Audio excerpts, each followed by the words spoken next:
The opinions expressed by the host and guests in this show are not necessarily the views of Children's Health Defense.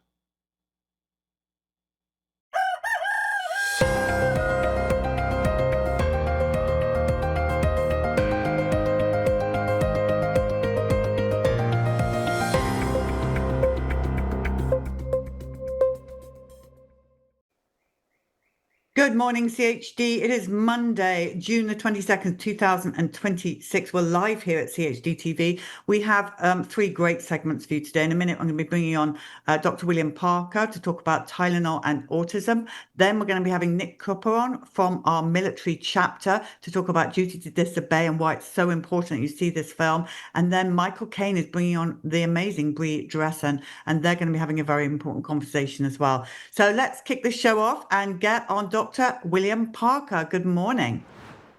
Good morning. It is a pleasure to be here. Thank you. Wonderful. It's wonderful to have you on. I'm so excited about this book. The book is called Tylenol and Autism, Evidence, Scientific Blunders and Medicine Gone Wrong. It's a children's health defense book, is what it's saying there. I did not know that. That's fantastic. Dr. Parker, this is a really important subject for me personally. And I know a great many mothers out there who did the same thing as I did. And we have these beautiful babies that are born. In my case, it was beautiful baby boy, Billy. And we're told to vaccinate them. We did exactly as we were told, but we're told to give them Tylenol before we vaccinate them. Then they're not sick, but we have to give them Tylenol. So it's a repeat of Tylenol vaccination antibiotics, Tylenol vaccination antibiotics. A lot of Tylenol in between because they have ear infections and goodness knows what. So my son not only got ridiculous amount of Tylenol, the doctor, when he had his seizure, prescribed him 6 weeks of antibiotics with as much Tylenol as I could get down his neck as well to help him get better. And so this is why, for the book you've written, thank you on behalf of all the parents around the world that were lied to about Tylenol, and our children now have autism. Thank you, Polly. It's a pleasure to be here. So in the book we interview parents who have the same story as you do, and I think there's two really big issues that the book brings out. Number one is the evidence, and it talks all about the evidence, what happened, where we missed it, and how there's 32 discrete lines. They're independent and discrete lines of evidence, and I'll talk about just a few of those. But the idea here is that, number one, there's not just one bit of evidence that tells the whole story, right? It's when you this is how science often works. You put a lot of things together.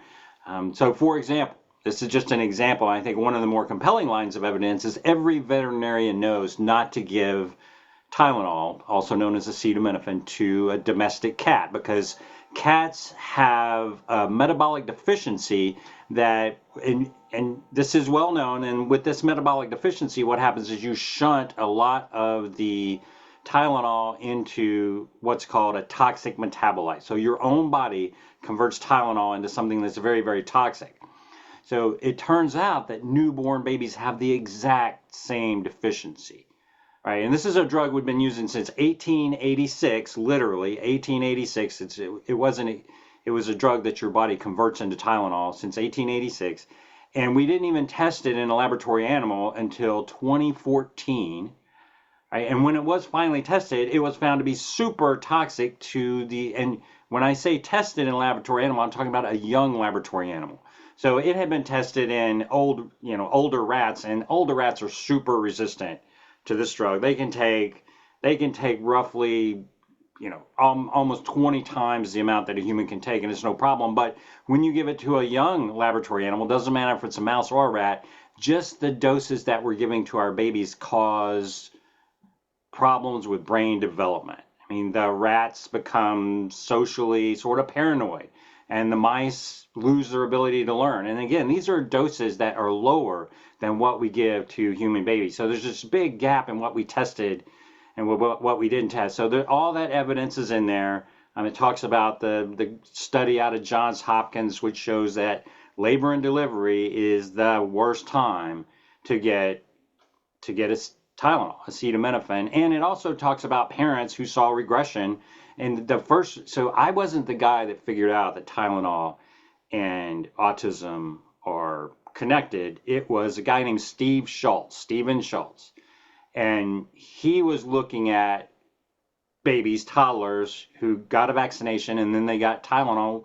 And what he found was the common denominator with regression into autism was acetaminophen or Tylenol. And there was a 20-fold increased risk of regression into autism with acetaminophen use between 12 and 18 months. So you've got all of this stuff, and that's all in the book. It explains also why the current scientific community has this all wrong. There's something called a sibling control study, and right now, unfortunately, I think the Google AI is probably the biggest spreader of misinformation on this topic in the whole world. The Google AI will tell you, no, there's nothing to see here, because when you do the most rigorous study, and they use this word, most rigorous studies, over and over again, but this is, it's a simple mistake, and I can't emphasize this enough. What they're doing with these data are they're adjusting for what they're calling confounding factors. But look, everything that you were talking about, ear infections, vaccinations, you were talking about antibiotics, all of these things make Tylenol more dangerous, because the way the drug works, and this has been known since the 1950s. This is not aerospace engineering, right? This is fairly, I have a Ph.D. in biophysics, and I hardly need it for this. This is fairly simple. It's sort of like alcohol-inducing fetal alcohol spectrum disorder. This drug gets metabolized into a toxic metabolite. And ironically, just as an aside, alcohol and Tylenol are both metabolized by the exact same enzyme into a toxic metabolite. It's called cytochrome P452E1. But it doesn't matter. The point is that both of them sort of work the same way. Your body converts them into a toxic metabolite. So the book goes into all of this information about how we missed the boat, and these sibling control studies, which are completely misguided. They are the most rigorous, but they're also the most misinterpreted. What they're saying is that if you have no risk factors, and by no risk factors, I mean nothing, no, your socioeconomic status is high, there's no history of depression, there's no history of any kind of mental illness, no migraine headaches, just on and on, no family history of autism, and so on and so on. And of course, everybody knows that, whether or not everybody who's in toxicology knows that whether or not you can metabolize acetaminophen well is largely determined genetically, right? So all of these things are tying back into Tylenol, and the book explains very clearly how we completely blew it when it comes to these sibling control studies. And so look, you got 32 lines of evidence, and everybody now, since President Trump has made this announcement September of last year, 2025, 33 studies, and we might be out of date because we haven't checked in a week. 33 studies have come out in major medical journals saying he's wrong, and they're all focused on this one little thing, this sibling control study, which is complete. I think a good analogy would be if we had built the biggest telescope we could possibly build, sent it into space, took the best picture we ever could possibly take of the rings of Saturn, just amazing detail, and then conclude, the rings are made out of green cheese. It's like, wait a minute, this just doesn't make, you do have that, we call it the super data from Sweden is the best data, and everybody's interpreting that as meaning Tylenol is safe, but it's beautiful data. It's the best data I have ever seen and my team has ever seen, but it's interpreted completely wrong. And then finally, what the book is talking about is how modern science is doing what it's kind of always done, which is it doesn't want to hear something that's going to really rock the boat. And there's something in science called the Planck principle. It was developed by Max Planck, and paraphrasing it, it basically says science moves forward one funeral at a time. So we're not seeing, and for me, being in the trenches for over a decade working on this problem, we're not seeing industry interference, so at least not obvious industry interference, but we are seeing scientists and medical doctors that just don't want to hear this because it rocks the boat in such a profound way that, they're talking about complete loss of reputation and credibility with this. So this was never tested by the FDA. The experiments that have been done in laboratory animals show it's so toxic to the developing brain, not to an adult brain. People ask me, is it okay for a 30-year-old to take it? As far as I know, and there's no data to tell us not, but it is so toxic to the developing brain in laboratory animals, it could never be approved for even experimental use in a baby or a child today. Now, a lot of people ask me about pregnancy. Look, there's good data. The super data from Sweden, for example, says if you're using it a lot for pain control, it's probably a pretty good risk for autism. So that's something we really need to kind of watch out for. 70% increase with heavy use, but just occasional use to control a fever during pregnancy. See, we don't know. And the way to look at this is if you had 1 million people and you lined them up from, say, the best metabolizer of acetaminophen, the person who could metabolize it the best, and in 1 million people, the person that could metabolize it the worst, the best person in the world would be a pregnant woman, and there'd be a bunch of pregnant women at the head of the line, and the very back of the line, you would have a bunch of newborn babies and babies up to 2 months old.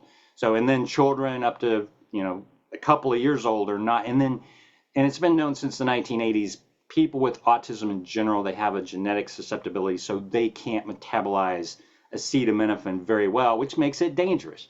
Again, known since the 1980s, and this is just something that we in the scientific and medical community just completely missed. Dr. Parker, so one of the big issues with this announcement that Bobby Kennedy and Trump made about Tylenol is people freaked out because they're like, hang on a minute, you're trying to get away from the fact that vaccines can and do cause autism. No one is saying, let's put it this way. What is autism? Well, the autism my son has got is brain injury. So he could have got that from a number of things, but just so happened the combination, I believe, for my son was, again, the Tylenol for sure.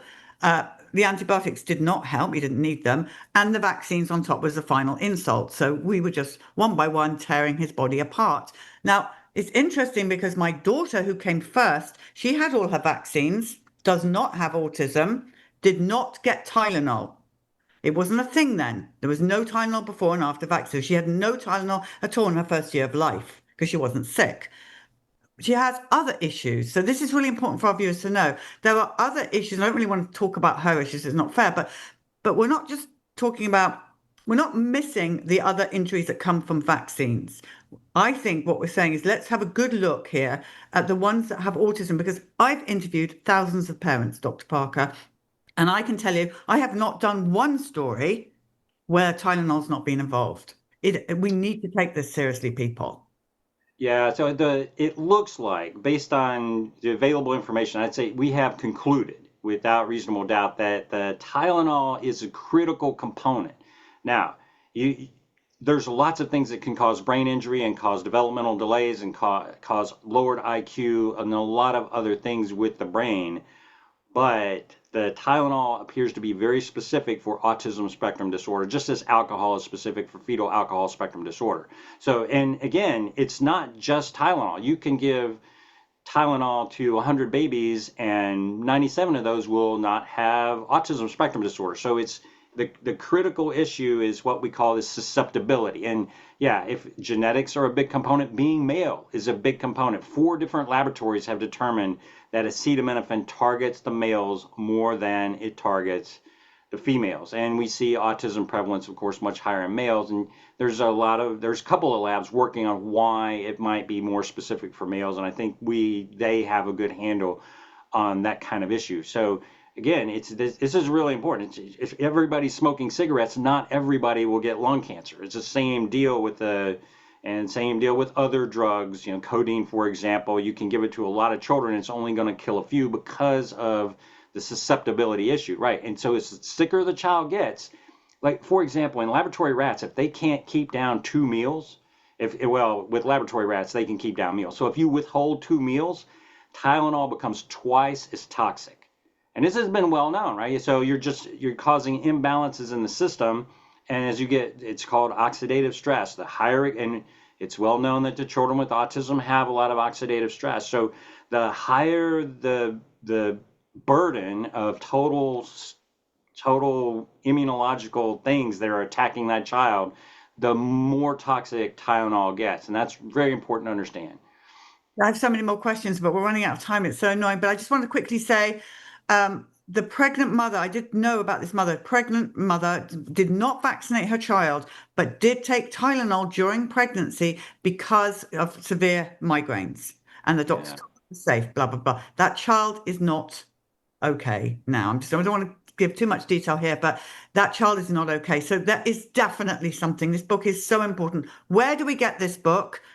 I think goes on sale tomorrow. So it's brand new, hot off the press. Well, so it's already for sale. You can buy it on Amazon, Barnes & Noble. You can get it from Skyhorse, which is the publisher. I would say if the mom had migraines, that's one of those risk factors. The mom has neuroinflammation, which is causing migraines. And so that's a heritable thing. So that means that's a risk factor. And when you look at those quote unquote sibling control studies, they factor all that out. So they wouldn't even count that mom because she had migraine headaches. So it's very interesting. We've got to do way more on this. And so what's your next move? What are you doing now? Well, I think one of the big issues we're worried about is that people are focused on pregnancy and they need to be focused on labor and delivery in the first 2 months of life. So we're working in the lab, University of North Carolina, Chapel Hill. I love working there.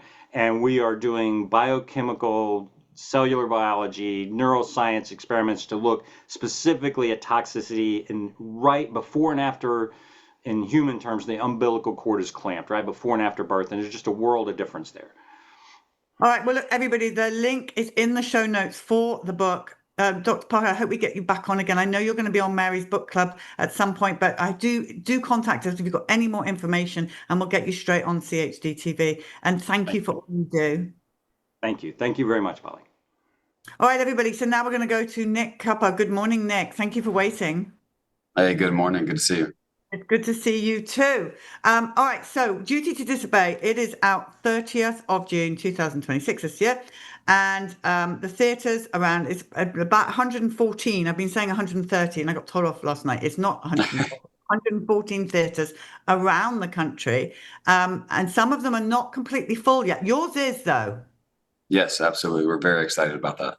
Okay, so let's just start off by educating a few people, because a lot of people are saying, well, what do you mean duty to disobey? If you go in the military, you have to obey everything. So let's talk about that, why it's called duty to disobey. So there's a basic law in the military that says you are to obey lawful orders. However, if there is an unlawful order, you cannot obey it. You just can't. It's the reason that, for those who remember back in the Afghan war, Abu Ghraib, there was a lot of very evil things being done to some of the prisoners. And you can't do that. You can't urinate on people. You can't do things like this, right? They were given an order to do this, though. And so their justification when they were being court-martialed was, well, we were ordered to, so we were just following orders. Just following orders is not okay when it's an unlawful order. So you have an actual duty to disobey unlawful orders. What was happening to us was we were being ordered to take an emergency use version of the COVID shot, which by Title 10 of US Code, you cannot order someone to do that. You have to give them an option to refuse. When we would bring this up to our commanders, they would tell us, well, legal says we can do this. I don't really care what legal says. I care what the actual law says, not what some young lawyer happens to say. And specifically, and you and I briefly talked about this before, Secretary Austin, he's the one who put the order out that said we were mandated to take the fully approved, fully licensed, with approved labeling versions of the COVID shot. Yeah, there it is on the screen. And so actually that's an earlier version. That's when he was saying he was about to mandate it. So in his mandate, though, he said you have to take the approved version. His order was technically accurate because the military can mandate that we take approved versions of vaccines or shots or different medical products. What then happened was they didn't have any of the approved version. So Pfizer got the very first approved version in August of 2021. But just because you get an approval doesn't mean that everything you made before that date is approved. And in fact, the lawyer in my lawsuit, Coker v. Austin, or the judge rather, he acknowledged that. He said everything made before that date doesn't count as approved. Well, that's all they had. So the DOD realized they had screwed up and they were trying to cover their butts legally. So a woman named Terry Aderim, she wrote a memo that told all the healthcare providers across the military to use the emergency use, the EUA COVID shot, in her words, as if it were the approved shot. So every commander that I knew, every commander of anyone I talked to who was going through this, they were all referencing that memo by Terry Aderim.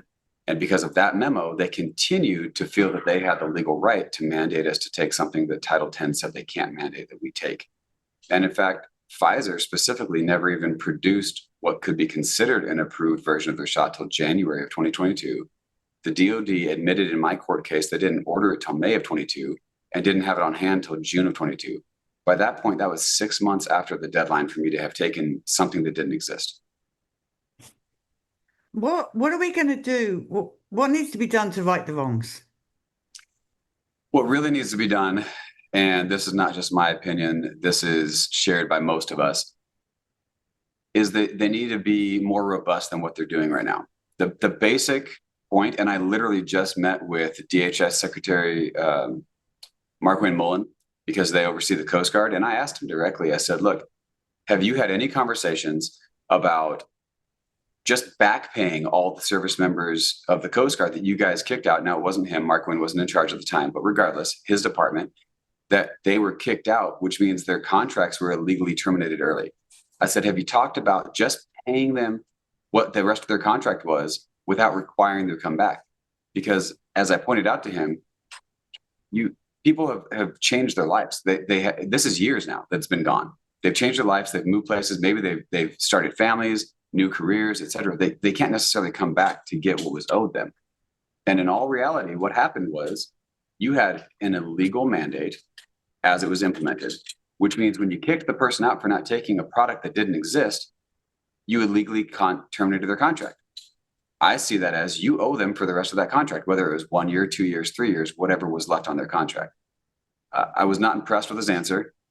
He said, well, we can't do that because we would have to have them re-enlist because we need dates to go by.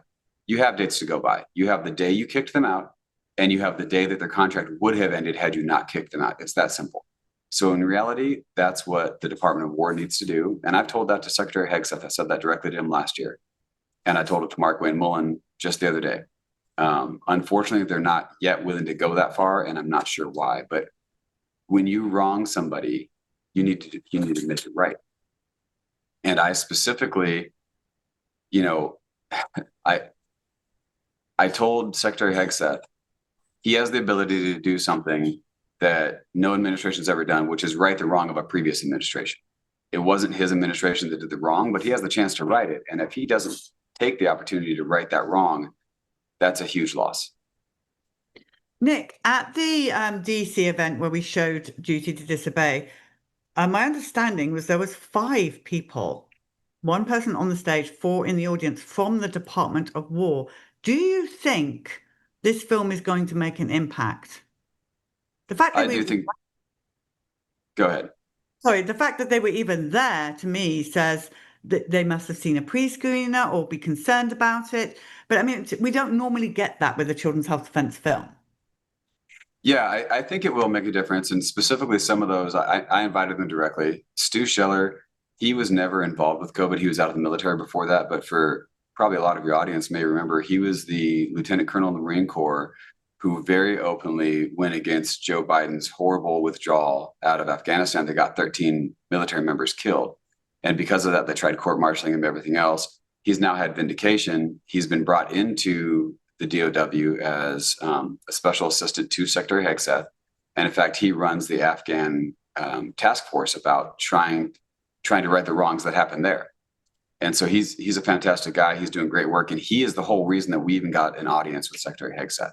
He worked his butt off to get us that audience. So I invited him personally to that. He brought along Casey Dixon, who was one of the members in my lawsuit, who now works for the Department of War. And we had a couple other members who had been kicked out over COVID and now been reinstated and are on COVID task forces trying to right these wrongs. So they're trying. And I do think it'll make a difference. It's just how much of difference will really depend on how willing the very top brass are to listening to them. Because we've got some great people there at the Department of War, but they're not the absolute top decision maker, and the military is very top heavy, and hopefully the top decision makers listen and right the wrongs. Nick, one of the things that when I was speaking to, talking to them at the DC event, the Department of War people, one of the things that they were actually horrified by is when you all said that you wouldn't like your children to go into the military as the military is right now. You love the military, but not all the bad things that are going on in there. And the fact that you're mandated these shots. So that's one thing I want to talk to you about. And also the other thing is, I think people misunderstand. They think you're all a bunch of crazy military anti-vaxxers, and you're not. You all would have lined up for that shot had it been legal, correct? Yeah, I'll take the second one first, and I'll go back to the first question. I took every shot that ever came my way. I don't necessarily love them, but at the same time, I realize, hey, I have a job to do, and I don't have an inherent problem with vaccines. I understand that the goal behind them. The goal is you get antibodies before you have to have the disease, so that hopefully you don't get the disease. It's a noble goal, and I think with a lot of situations it works. I even had literally, I'm a state representative in Arizona now, and in testimony this year on one of my bills, one of the pro-vaccine lobbyists specifically made the point to say, look, Representative Kupper, he's not anti-vaccine. He's just anti-mandate, which for the civilian population, I'm 100% anti-mandate. I don't think civilians should be mandated to do anything. They didn't sign up. But as far as why we're not willing to let our kids join, I can speak for myself. And it kind of ties back to what we were talking about before. The wrongs haven't been righted, even though the opportunity has been given. And so as much as I think this current administration is doing a far, far better job than the previous administration, I appreciate a lot from Secretary Hegseth. He hasn't fully righted those wrongs and hasn't proved to me that somebody like one of my children should be in the military, because what's stopping them from doing more harms? What's stopping them from just flipping the script 5 seconds later? For instance, the supposed flu outbreak, we'll say, down in Lackland right now, Air Force Base, where all of our basic trainees go for the Air Force. My understanding is they've requested a waiver now because the flu mandate has gone away. The flu shot mandate is gone, but they've requested a waiver and been approved to go ahead and do mandatory flu vaccinations anyway. I think all of us, even if you're someone who's pro-vaccine, understand that the flu shot is really hit and miss. You know, it's changing every year because we're trying to play catch up with a virus that changes constantly. If they're willing to just change instantly 2 months later, after they just said, well, we're going to repeal this mandate. Oh, but there's a flare up, so we'll go ahead and let the mandate come back in again. It's very wishy-washy to me, and I don't trust it. Nick, I want to just say that it was my great honor to meet you and all of your comrades in when you came down here in Austin to interview for the film. I have never seen friendship and faith like I saw with all of you. I mean, I've never seen that before, and that alone would make me want to join the military until we hear your stories. So we're not anti-military here. All of you said you joined because you love your country and you wanted to defend your country. And all of you said what a fantastic career it is. It was only when we got to this situation. So I want to just make that clear to everybody that we love the military, and I couldn't think of a better career for my child if it didn't have this situation going on. Absolutely. And you know, the way I look at it too right now is, if our country were attacked directly, not if, you know, some of these skirmishes we go off and deal with, but if our country were attacked directly, I'd go back myself right now. I'm retired. I'd go back. I wouldn't have a problem with my sons fighting for our country. But as far as these other battles we want to do across the world that are kind of our idea, whether they're right, wrong, or something else, I just don't really trust the military. So unless it's really hitting home at the moment, I don't trust them to actually do the legal things they're supposed to do with my children, which is why I wouldn't want my children joining. That being said, some of the people in our group have rejoined. We're that passionate about taking care of our country and taking care of the military and serving in general. You know, I'm in a position of service right now, you know, as a state representative. Realistically, I don't want to be a politician. Politics suck and politicians suck. I really want to go move into the woods and tell everyone to leave me the hell alone. But that's not what I feel called to by my God right now. And so I have a heart of service. I'm going to keep serving. Nick, thank you for all that you have done and continue to do for us. We really truly appreciate you. And just remind everyone where you're going to be. Your theatre is actually sold out, isn't it? Yeah. So my theater is Phoenix, Arizona. It's sold out, which is wonderful. Probably going to be a whole lot of political people there because I invited people in my world. But you can go to dutytodisobeyfilm.com and see where there's a location near you if you're watching.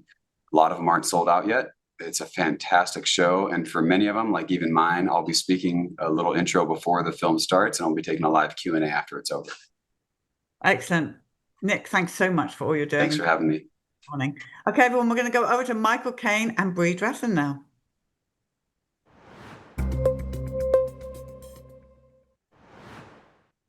Thank you so much, Polly.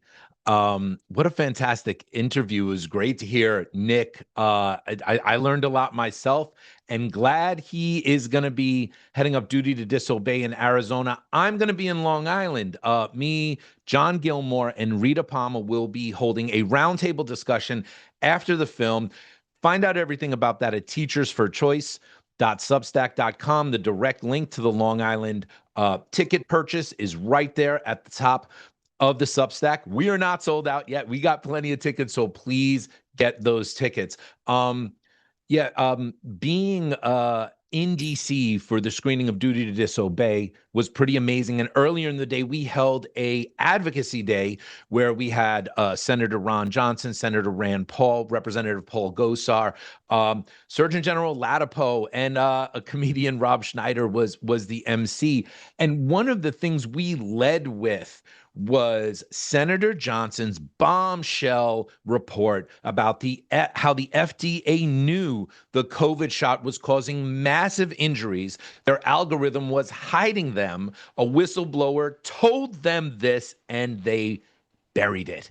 They buried it. They allowed it to happen. It's just completely and totally horrific. CHD is doing everything we can to highlight this report. Senator Johnson came out with an op-ed, a censored op-ed. He had to publish himself today, has 2.8 million views on X alone, but the Wall Street Journal, New York Times, Washington Post, the legacy media just won't touch it. One of the people that has played a huge role behind the scenes and in front with Senator Johnson getting this information out is the founder of React 19, Bree Dressen, and she's with me today. Bree, how are you today? It's great to have you on CHD TV. Oh, thanks for having me. It's great to be here. So you guys have just been at the forefront of all of this work. The whistleblower and the information that Senator Johnson got to highlighted Dr. Peter Marks and his role in the cover-up. You and your team have done so much really explosive work on uncovering the real Peter Marks and what he did. Talk to us a little bit about all of this. Wherever you want to start, jump right into this. Well, it's unfortunate that we ended up in this situation. This is information that should have been out in 2021 or in 2020, and it just has never seen the light of day. For example, we sent all of this information to the New York Times in 2021, Washington Post, Wall Street Journal.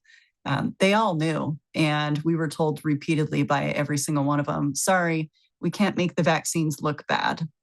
There were local health departments that were going after local reporters, hospital systems. It was an all-out war on the freedom and flow of information that people really did need to make an informed decision on their COVID vaccines. So we, just like Johnson's op-ed said, we participated with this study with the NIH. The NIH asked us to be quiet while they absolutely diagnosed us with post-vaccine neuropathy and other clearly indicated vaccine-involved illnesses. Then we started interacting with Peter Marks at the FDA. We ended up needing to record and document all those calls because he wasn't telling the truth. You can find all those in full on therealpetermarks.com. And what we were able to do was log through our own firsthand experience of being trying to work over and over and over in collaboration, in partnership with the federal government. We learned the hard way that these officials are not there to help us. We're still unsure why the NIH studied all of us. We're thinking maybe it was because they wanted to collect all the information, including our own health information.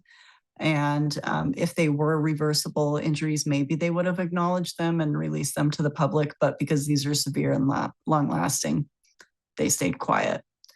But the betrayal is real, and Senator Johnson is the only guy out there that has stepped up to the plate and has been pounding on those doors, demanding justice and accountability and transparency. And it's just still insane that here we are in 2026, 5 long, horrible years later, and there's still the exact same barriers set in place as there was in 2021.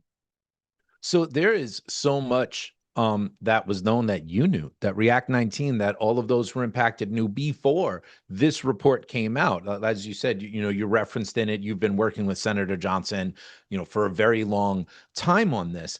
I think the piece that was new, and correct me if I'm wrong, so I think you'd know better than me. I think one of the newest pieces was this algorithm, was that it was actually known. That seems to be just, God, I mean, no wonder they're hiding it, but they can't, right? I mean, there's almost like a parallel media system happening. Like there's the legacy media that is just like, kind of like, nothing to see here. And then we have, X and other outlets and the alternative media that's rising up. It's getting millions and millions and millions of views. That's different than 2021. 2021, Bree, like we were like trying to find oxygen anywhere we could. We were censored. Everybody was against us. It felt that way. It was really just the grassroots. So I guess those are my 2 questions there. I want to hear your opinion on media censorship and also about this algorithm, this bombshell piece of news about how they knew they were intentionally hiding this information. Well, let's start with the bombshell, if that's okay with you. So the bombshell is, just like you said, it's a bombshell. What it shows is that the experts that were managing these algorithms that were supposed to be identifying these safety signals from inside the FDA, they found those signals for sure. And Peter Marks decided to, hide them. Not only that, but he continued to silence these scientists from within the FDA, telling them, no, you got to stop sending these reports, stop making these reports, because it could perpetuate, he literally said this, vaccine hesitancy or an anti-vax rhetoric. This is the exact same narrative that we see with Peter Marks with concealing Maddie DeGarry's trial vaccine injury. Exact same thing. He said, it's unfortunate that this child has been used for anti-vax fodder, right? So this guy has a ideological agenda, not a scientifically based, fact-based agenda. But when the science spoke and gave him data that was inconvenient for what he wanted to do, what better way to do this than to silence his scientists from the inside? Now, of course, there's a censorship that happened from the outside. And, just like the scientists that were screaming from the rooftops about how the lockdowns were dangerous for kids, we were screaming from the rooftops, literally just trying to find other people that may have an idea of how to help us physically. And within 24 hours of Senator Johnson's first press conference with us in Milwaukee, Wisconsin, June 2021, Facebook shut down our first support group. And within 5 days, they found the other one and shut that one down as well. Ironically, we found out through the Virality Project that our names were popping up in these briefings that were then sent to the White House that were then used to censor us and silence us. So when did you first meet with Dr. Peter Marks? Because in the real Peter Marks, you released, these recordings of him. But when did that first happen? Because I assume you're going at the time thinking, if this poor doctor just only knew, if he just knew the truth, everything's going to be okay. When did you first start interacting with him? Well, we have been engaging with the NIH first from January of 2021 through the fall of 21. We picked up with Peter Marks about in the summer of 21. Our first official meeting with him was in September of 2021. So that whole time, basically, he knew. Yes, he knew definitively. He was aware of this. And so, like, if I go back and watch those clips and those videos and everything that you did with him, we're staring at a stone cold liar talking to injured people. Yes, over and over and over. He told us repeatedly we've looked and looked and looked, and we can't find any signals. We can't find any signals. And then he would say, we're not denying that what you as an individual are experiencing isn't real. He said that, but then he just kept going back to, we can't acknowledge this publicly because there are no signals. Is there an ability to subpoena him now and to get more information? Where is that with him? And that's a really good question. And I'm hopeful that at this point in the game that yes, he should be subpoenaed. He absolutely should be at least addressing a lot of these very serious questions that are now starting to pop up. He's obviously got a lot of people that are protecting him now under his new position at Eli Lilly, where he's making millions. And Eli Lilly has a lot of lawyers that are, going to go to bat for him. So we'll see what happens. I would like to see several of these high-end officials be brought in for subpoenas under Senator Johnson's investigations team. Yeah, I mean, at this point, it just seems like really cut and dry. The evidence is laid out here. You lied. You lied to people that were injured. You lied to people that were in NIH-sanctioned studies to study effectiveness and safety. It's almost surreal. I mean, it's almost like unbelievable that we're here. I mean, I've followed these things for a long time, and I've seen, parents of autistic children, and so I guess I'm not that surprised. But this just seems like all the evidence is out there. Like, it's not supposition anymore. It's not speculation. It's like they're in spades right now. It's kind of mind-boggling. Yeah, and it's crazy because it's still like shoved into a corner. Yeah.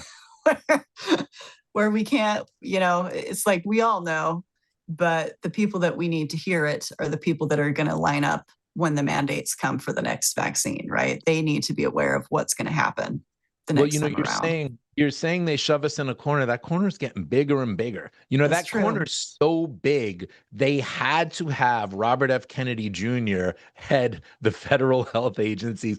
And we know what a struggle it is, right? We know the bureaucracy that we're talking about right now that is battling him and is pushing back. But nevertheless, the genie's out of the bottle. I don't know if they can ever go back on that one again. When you just think of where the conversations are, when you just think of what's happened, when you think of the change of where medical freedom at the way it's a voting issue, all of these things, as horrible as stories like yours and just thousands and thousands of others are, I actually am optimistic that we're headed into something new and better in the years ahead of us. I don't know what your opinion is on that.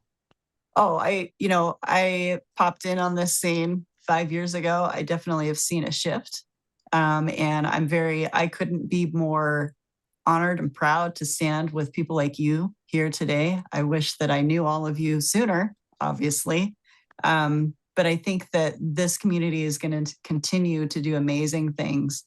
And I'm with you all the way. Fantastic. Bree Dressen, React 19. Everybody make sure that you're checking out what they're doing, react19.org.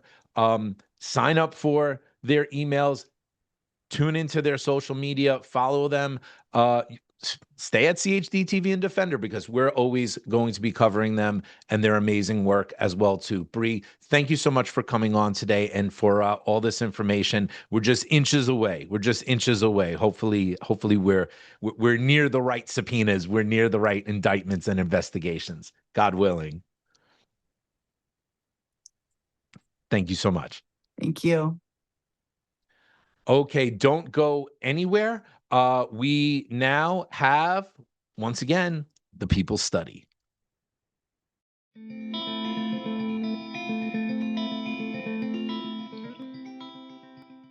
My name is Alex Scott. How many children have you got? I've got one. Okay, just a story about him. Yes. All right, tell us what happened. So my son was 1 year old and he had some ear infections and respiratory infections. And so I held off on his 1 year old shots until he was 15 months old. He went in at 15 months old. They gave him 7 shots at once, not in the same vaccine, but separate. And the first day he was out completely. The second day he cried all day. And by that night, he ended up having brain swelling, went mute for an entire year. respiratory infections, severe ear infections, had to have 2 different surgeries, and he was hitting autistic markers. We saw a doctor that helped us detox him. It took us about 2 years, and now my son is 6, and with a complete diet change and detox and God, nobody would ever know that he was on the spectrum or mute. And we have not vaccinated since. So they were the last shots. Do you remember what shots they were, those 7 shots? They were the 1-year-old vaccine shots, so the flu was in there, the Tdap, polio, MMR. I can't remember the rest of them, but it was, he was born in 17, so it was that year of shots that they got 7 at one time for their 1-year-old shots. And he was running a low temperature, 99.2, when he received his shots, and the doctor told me it was fine, that his immune system was strong enough to take it. And he now has a medical exemption due to his vaccine reactions.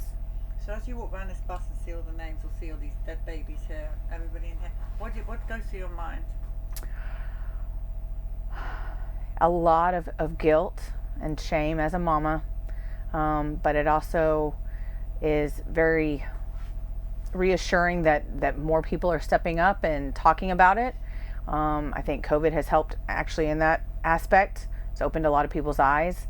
We need real consent, and we need safer shots or no shots at all. But I feel like the community is growing bigger and more people are talking about it because more reactions are happening. But it's almost overwhelming to see how many people are truly affected that nobody knows about. What did you think through the COVID era? I actually manage a small supplement store in Mobile, Alabama, and we saw lots of different reactions, but most of it was people would come in after having the vaccine and they would be in a complete panic on how to detox themselves from it because lots of jobs mandated it. And we saw some severe reactions with that as well. And then we saw the flip side of that, where people didn't come in and they just boosted their immune systems and stayed well. We had doctors and nurses coming in asking us what we are recommending to customers. So I think it's awakened a lot of people. It certainly has. Yeah. Anything else you want to add to this? Trust in God, and the body can heal itself. It's a struggle, but it can be done, and always do your own research and stick with your mama gut. Thank you. You did that. You got.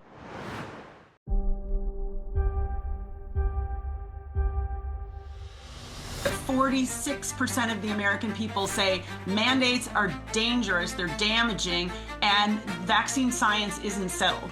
A steady decline of childhood vaccine rates. Vaccination rates continued to decline last year. There's a discourse about vaccines that didn't exist before. Children's Health Defense. Children's Health Defense. Children's Health Defense. Children's Health Defense. Children's Health Defense is the leader in the health freedom movement.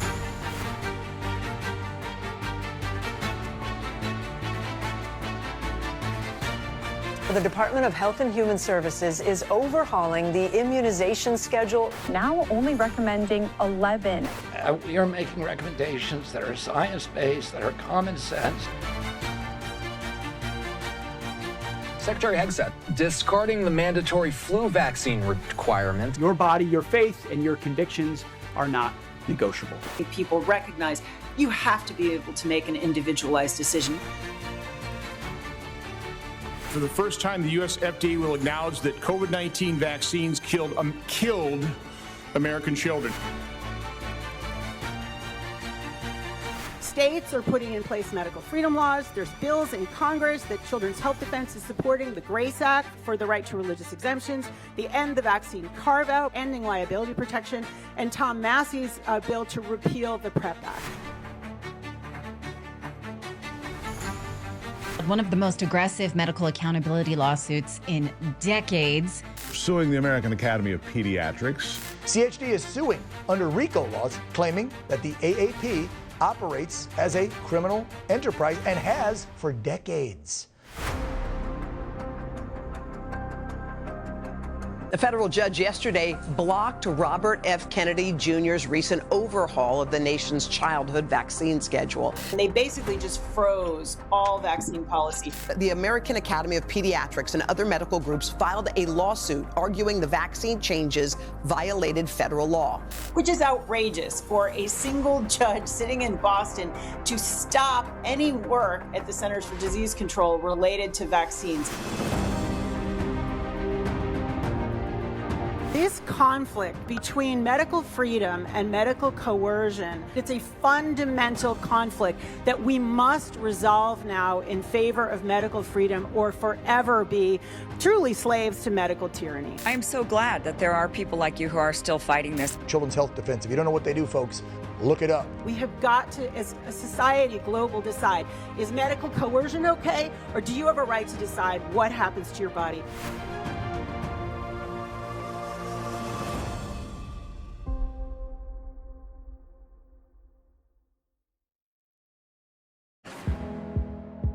This and all CHD TV programming is made possible by generous support from viewers like you.